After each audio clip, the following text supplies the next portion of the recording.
The Lord said, "I exist within your heart."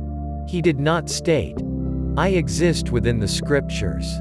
God cannot be known if you search for Him in the Scriptures and not within the heart.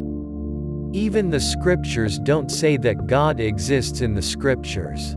The Scriptures state that God exists within your heart. But we search for God not within the heart but within the Scriptures. This is our mistake. Bhagavan Ramana incarnated on this earth to divert those seeking God within the Scriptures towards the heart. He incarnated on this earth to reform the lost path of knowledge.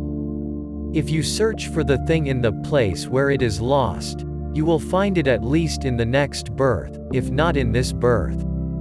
If you search for the thing where it doesn't exist, you cannot get it despite searching for it in any number of births. Bhagavan Ramana is the incarnation that has come to define where the self exists and how to seek for it. Everything arises only after the emergence of the I thought.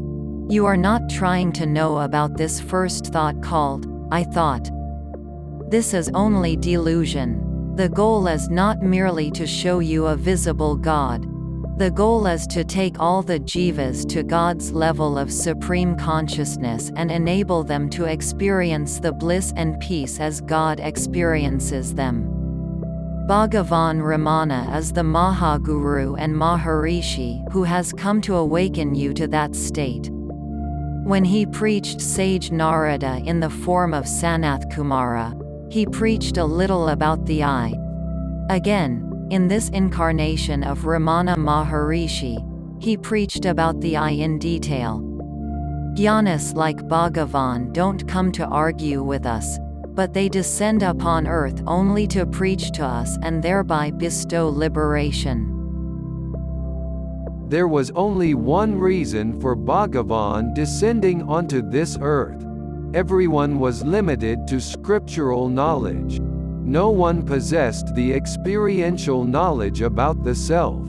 In such circumstances, Bhagavan descended onto this earth to preach about experiential knowledge. The purpose of Bhagavan's incarnation has been to reveal that the self, as described in the books, exists within the heart. Therefore, seek it within the heart. You will then experience it. Bhagavan has not come to preach the Gita and the Upanishads. Several scholars preach them. Bhagavan has incarnated to prove there is something called self-realization, and experiential knowledge is related to it.